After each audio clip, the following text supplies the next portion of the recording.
investigador de los mitos de la luna.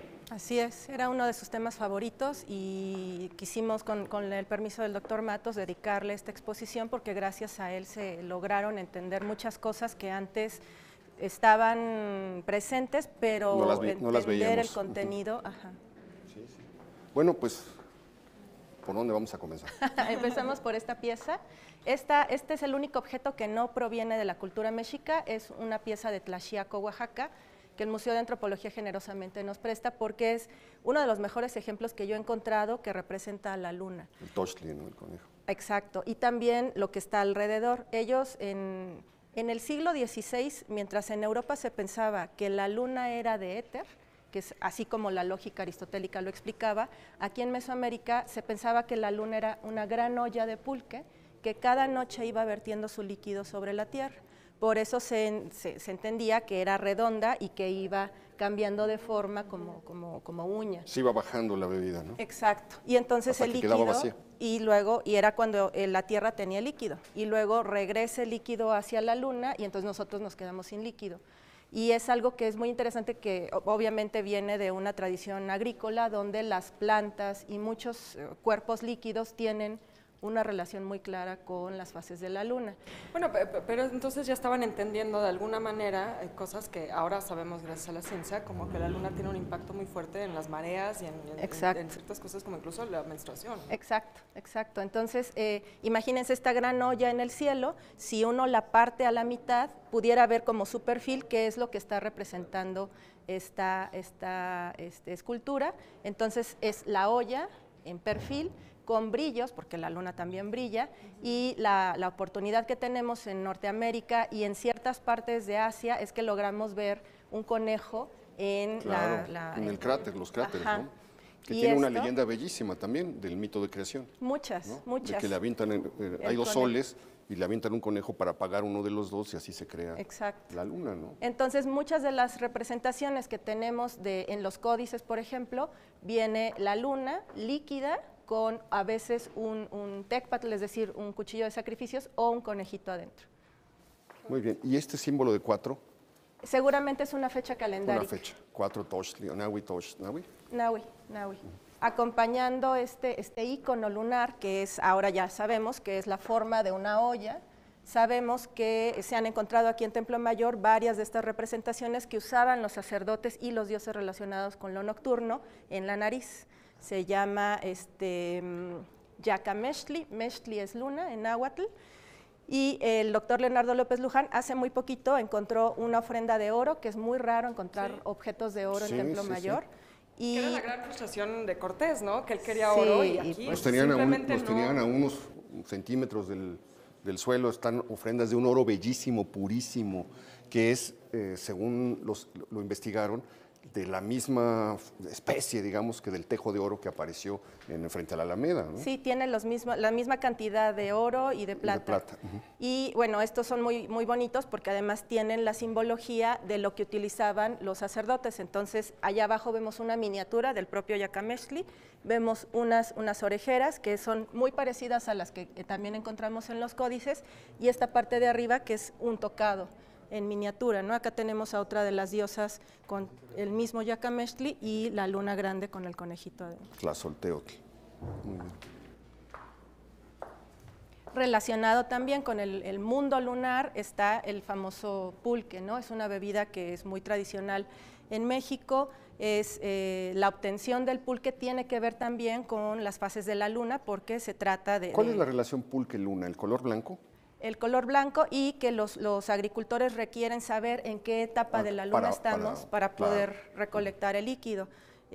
Para quien no conozca el pulque, los invito a que lo prueben, por supuesto. Para que lo conozcan.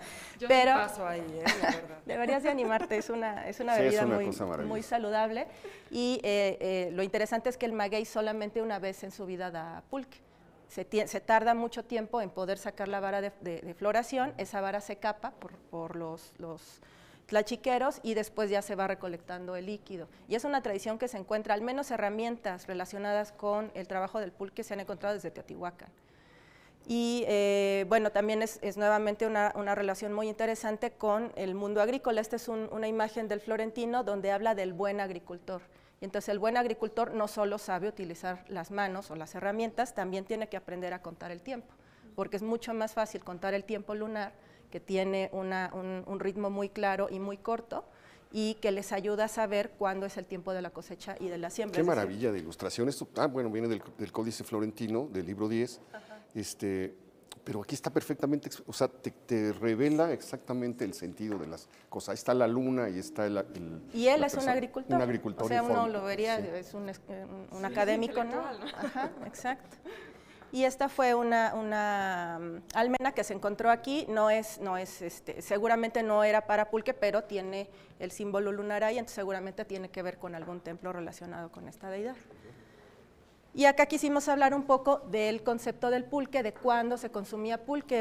En esa época los mexicas siempre fueron muy claros en el rigor y en la disciplina, y obviamente todo lo que fuera un control vano del cuerpo pues era castigado, y sin embargo es una bebida social, se utiliza cuando se... En algunas ceremonias, en algunas ocasiones. Esto es bellísimo porque los ojos enrojecidos de la cabeza hacen alusión precisamente a la ingesta de pulque. O de algún otro alucinógeno. Es muy interesante, también nos la prestó el Museo de Antropología y la acompañan 2 pequeñas ollitas que encontramos aquí en Templo Mayor, que en época mesoamericana en los códices se representa el pulque siempre con unos puntitos arriba, porque quien lo ha probado sabe que es como efervescente y tiene espuma, y es lo que estas pequeñas ollas tienen en la orilla, si lo alcanzan a ver, entonces es como si se estuviera desbordando el líquido. Es esto que vemos aquí. Ajá, ajá. Y el símbolo de las ollas pulqueras es así. Y luego aquí vemos nuevamente el conejo. Exacto. El conejo es un animal nocturno y todos sabemos muy fértil.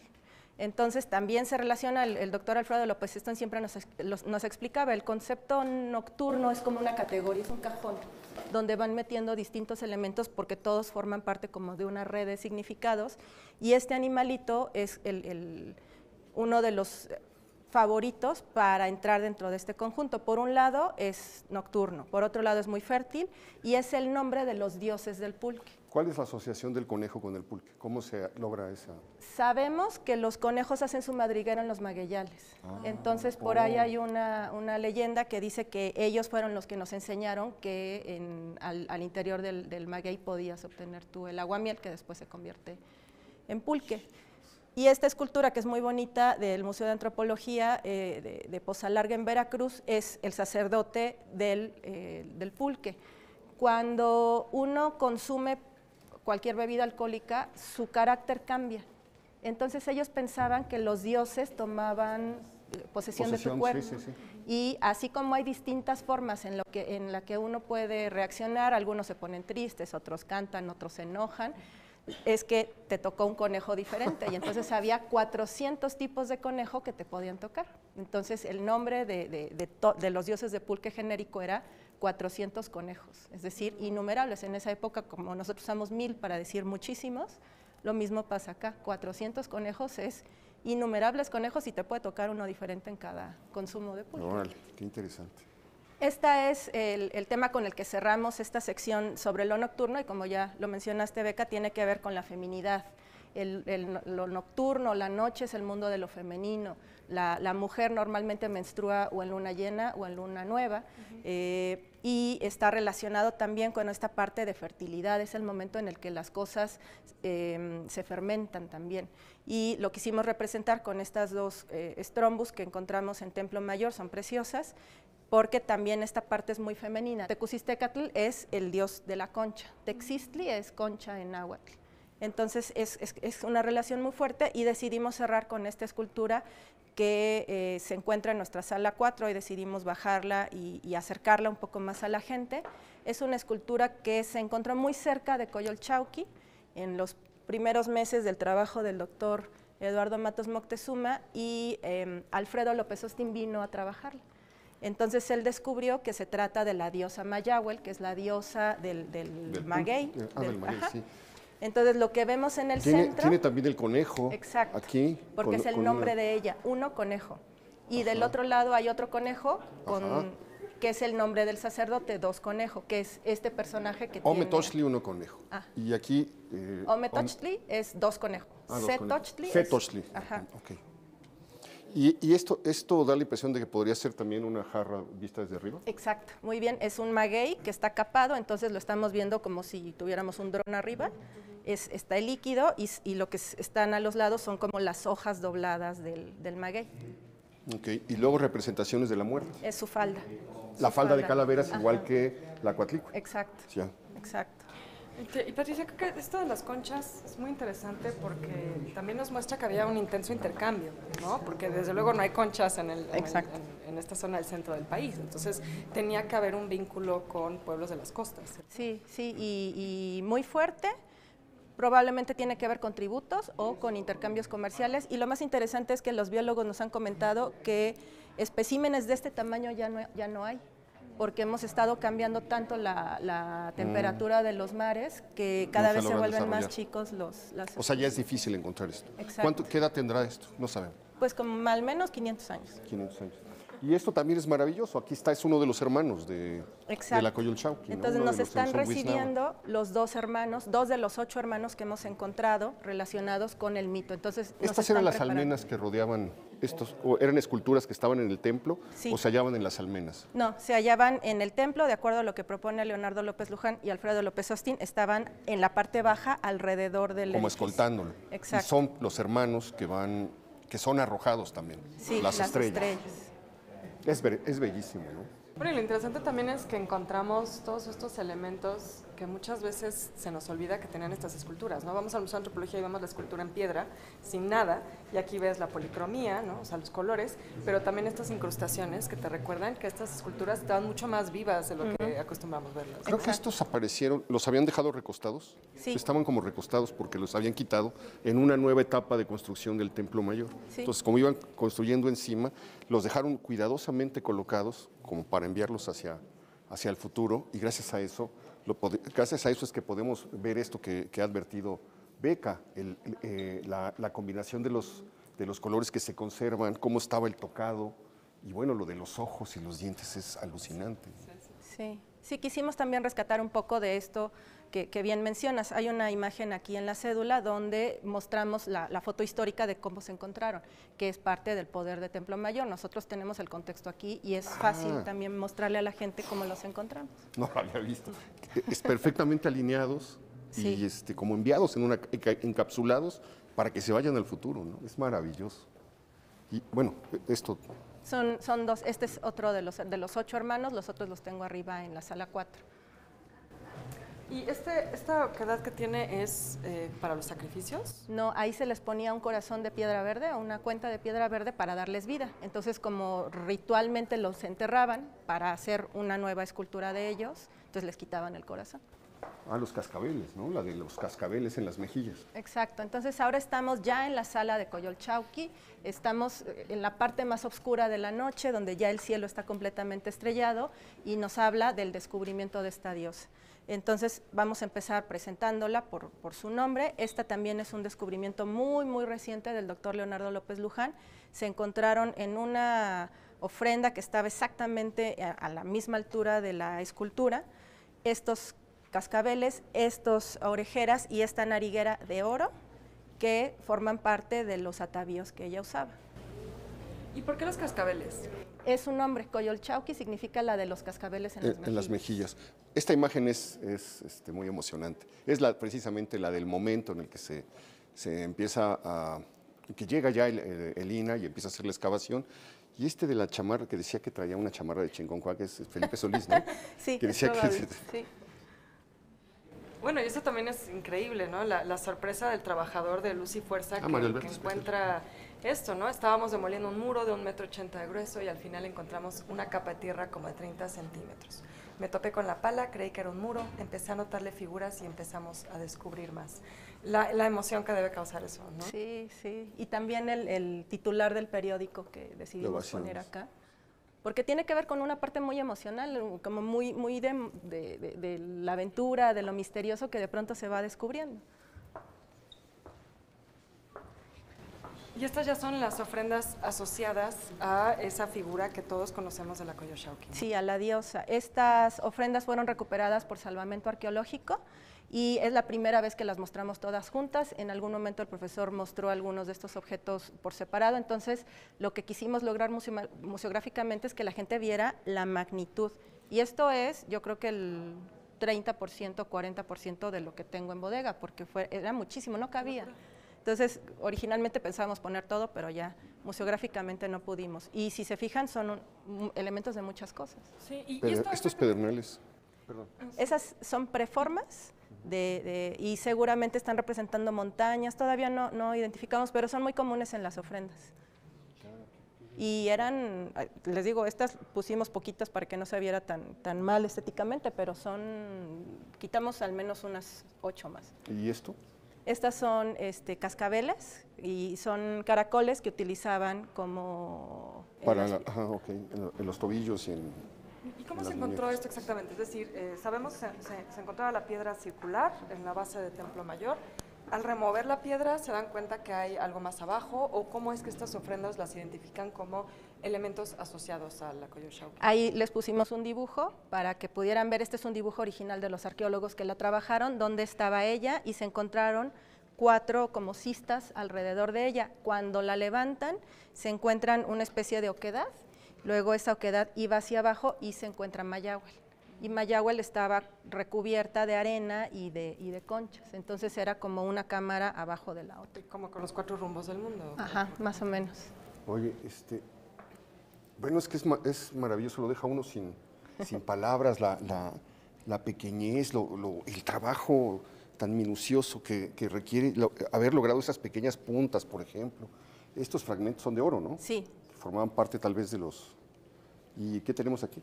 Y esta es la última de las ofrendas que se trabajó en ese momento. Es muy importante porque ella tiene muchos elementos iconográficos. Entonces, por ejemplo, este objeto circular es la diosa Itzpapalotl, que es una diosa nocturna. Es la única representación que tenemos arqueológicamente de esta diosa, es del Museo de Antropología y generosamente nos las prestaron para esta exposición. ¿Esa es la mariposa? La mariposa nocturna.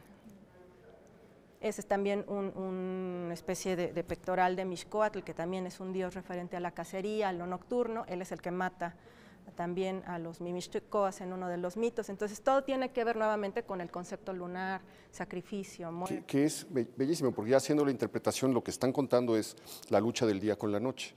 Es decir, Huitzilopochtli es el sol, y cuando sale el sol, lo que precipita, lo que hace que caiga, es las estrellas y a la Coyolxauhqui. Eso es lo que están representando. Están hablando de una lucha cósmica que se representa diariamente aquí en México Tenochtitlan. Me parece maravilloso poder leer la ciudad como una maqueta que representa este relato, este mito. Es formidable, ¿no? Sí, sí, sí. Y la Coyolxauhqui como representación de la luna también, ¿no? Entonces lo que sucede todas las noches es que el sol termina por vencer a la luna. Ajá. Aunque entiendo que también eso está en duda, si Coyolxauhqui es efectivamente no la es, representación de la luna. O de lo lunar, o sea, como representante de lo nocturno. Sí. Exacto. ¿Dónde estaba el dibujito de cómo se encontró? Aquí. Entonces aquí está la planta de la escultura, las cistas donde se encontraron los objetos, y aquí hay una representación de Julio, donde se ve cómo proponemos que depositaron tanto a Mayahuel como Coyo. Ya, es decir, estaba en la pieza y abajo había una oquedad, una especie de pequeño túnel que llevaba hacia donde se encontraba Mayahuel. Bueno, esto también es algo que llama muchísimo la atención y da mucha curiosidad. Solamente se han encontrado 6 Coyolxauhqui. ¿A qué se debe eso?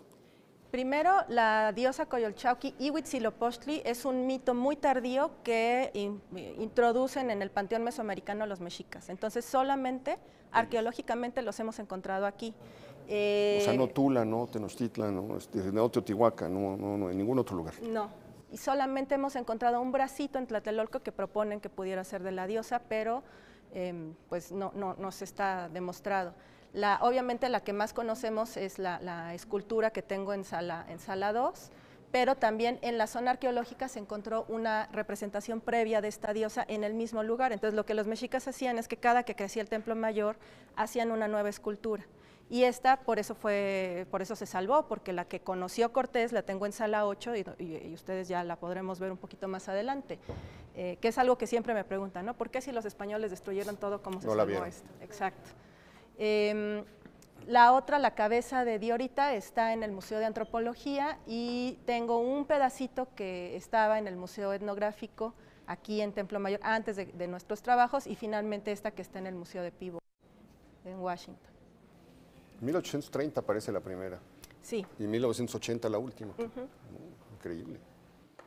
Nos acercamos poco a poco al día, entonces esto también lo quisimos relacionar con la parte de las excavaciones. Entonces poco a poco va resurgiendo no solo Coyolxauhqui, sino todo el complejo arqueológico que ya estamos en el amanecer. Ah, pues aquí está lo que decíamos. Ajá. Es la manera en la que se encuentran, ¿no? Y en que también los restauran, gracias al trabajo de las restauradoras que están a la mano con los arqueólogos, pues podemos ver ahora esta pintura que es muy frágil. Que eso es muy particular de Templo Mayor, ¿no? Que trabajan de la mano siempre en las excavaciones arqueólogos y restauradores. Sí, sí. El doctor Eduardo Matos desde un inicio quiso que fuera un equipo multidisciplinario y eso nos ha permitido que ahora podamos ver cosas que normalmente no sobreviven. Es que me impresiona mucho el cuidado con el que, el orden con el que fueron colocados. Ahí está Matos. Aquí uno de nuestros colegas en restauración, así se encontró el guerrero águila, por ejemplo, de Casa de las Águilas, y pues como lo podemos ver ahora, ¿no? Es que todo está datado, ¿no? Los zapatitos esos estuvieron de moda en los 80s. Era la última moda en los 80s. Vamos a hacer una pequeña pausa, no se vaya y continuamos con nuestro recorrido.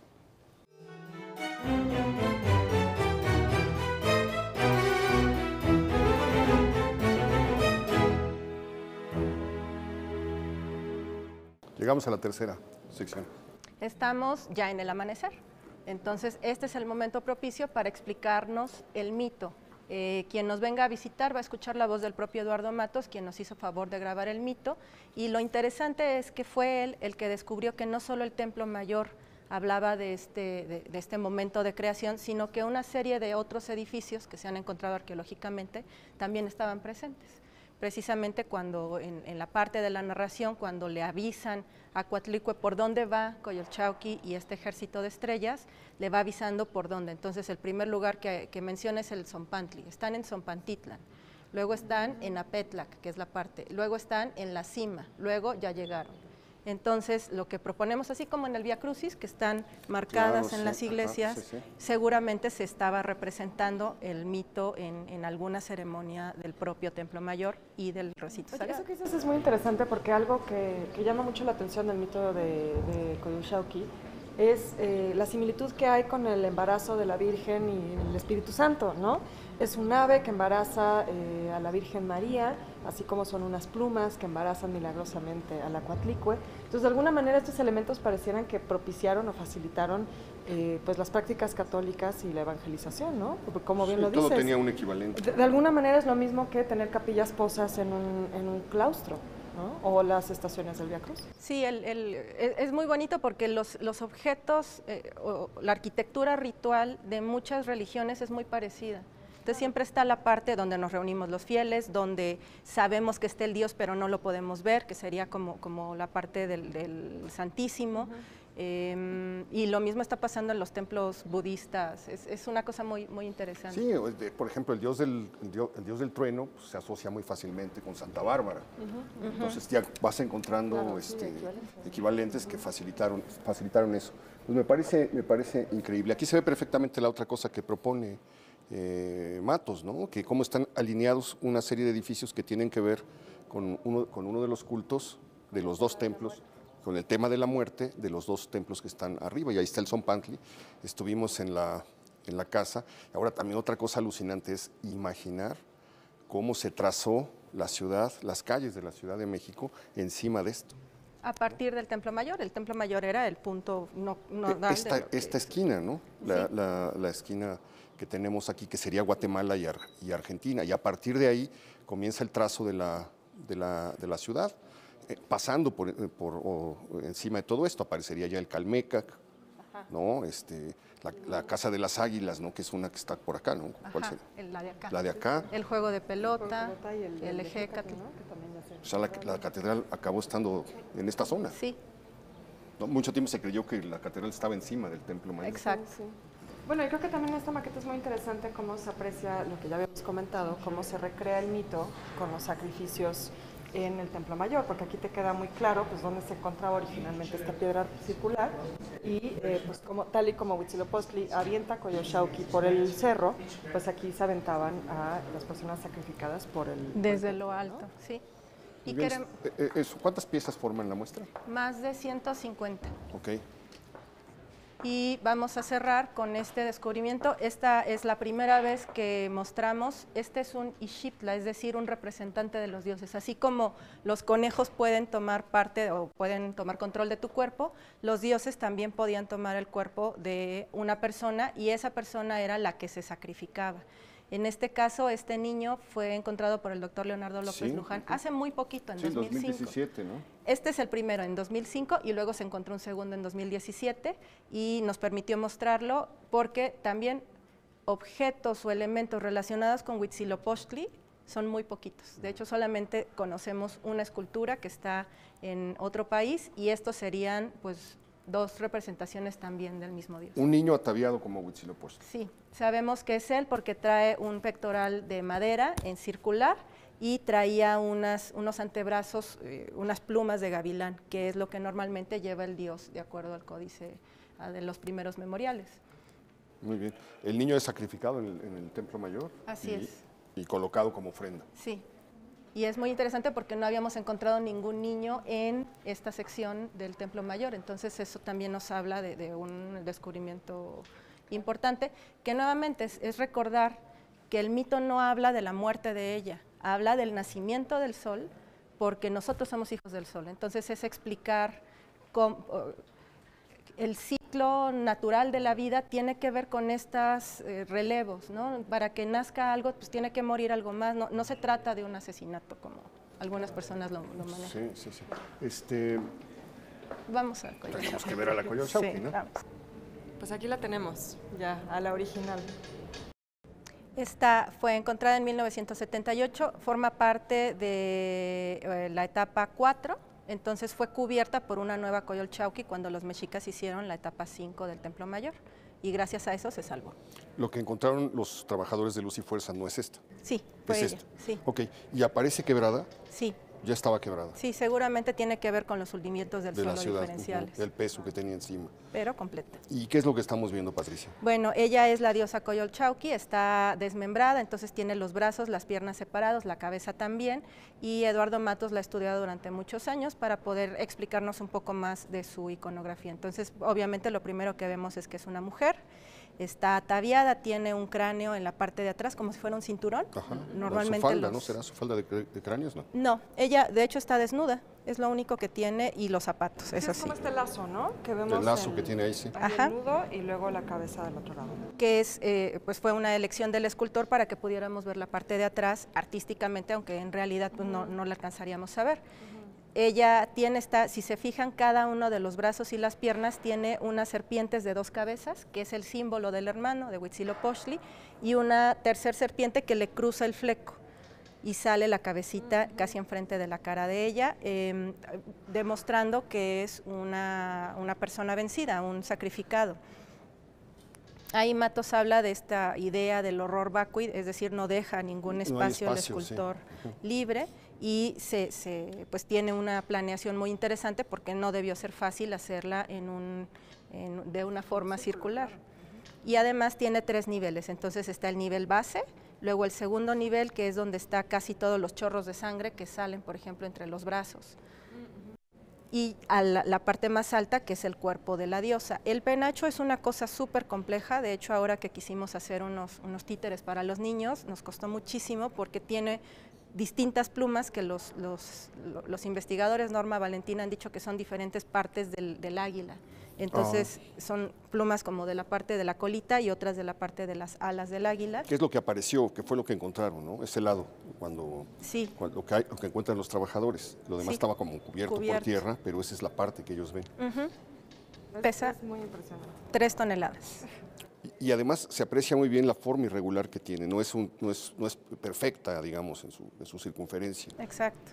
Y debió ser, por supuesto, una hazaña traerla desde... ¿No se sabe de dónde procede la piedra? No, todavía no. Es altamente probable que venga de Tenayuca, que era la cantera de la cantera ciudad más cercana a Tenochtitlan. Y en relación a la Piedra del Sol, digamos, la proporción es más pequeña, ¿no? Sí, ella es más chiquita, pero la Tlaltecutli es más grande que la Piedra del Sol, que es la escultura que tenemos en la planta baja del museo. Es maravilloso. Y lo que platicábamos fuera del aire es que aquí se aprecia cómo tenían un conocimiento anatómico formidable, ¿no? Había un estudio del cuerpo humano muy minucioso que les permitía entender, pues, cómo se vería un cuerpo si tomamos el mito, ¿no? De que fue arrojado del cerro, cómo caería un cuerpo y más o menos cómo quedaría desmembrado. Exacto, exacto. Tienen un avanzado estudio anatómico y lo podemos ver en otras esculturas aquí del Templo Mayor. ¿Qué es lo que se encuentra entre las dos piernas? Los chorros de sangre. ¿Esto es la sangre? Sí, estas que parecen como cascabeles son chorros de sangre que están, pero es una sangre preciosa, entonces la punta es una flor. Ajá, ya, ok. Que también eran muy complejos, los escultores mexicas, el estilo mexica era muy complicado, muy abigarrado y a veces hacían incluso combinaciones de dioses en sus representaciones. Pero una vez que le encuentras el sentido ya es muy fácil identificarlos. El barroco de alguna manera ya estaba aquí exacto, también, ¿no? Exacto. ¿Esto es lo que vieron Cortés? No, esta no la vio Cortés. Esta no la vieron. No. Y es muy interesante, hace un par de años se hizo un estudio para saber de qué color era.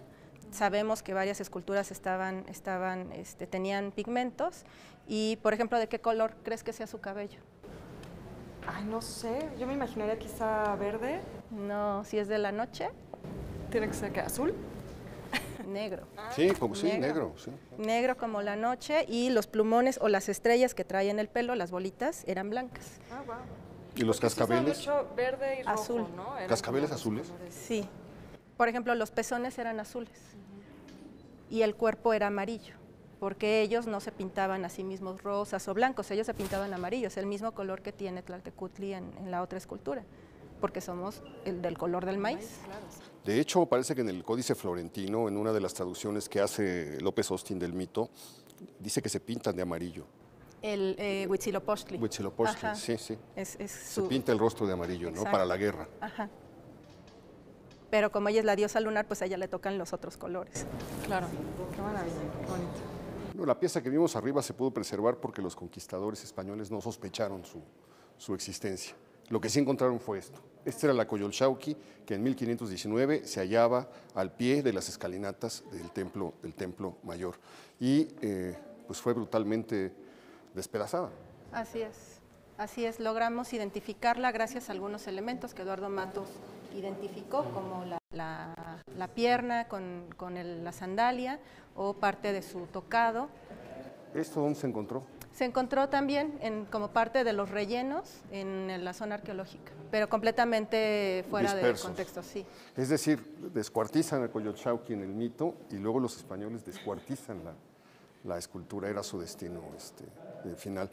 Lo logran identificar entonces por los pequeños detalles que se pueden comparar con lo que vimos allá arriba, ¿no? Exacto, por ejemplo, allá está la saeta de Huitzilopochtli, es decir, el arma que utilizaba, el rayo solar, que es lo que seguramente en esta versión de la escultura estaba atravesando el costado de la diosa, entonces aquí si se fijan es la punta de la lanza.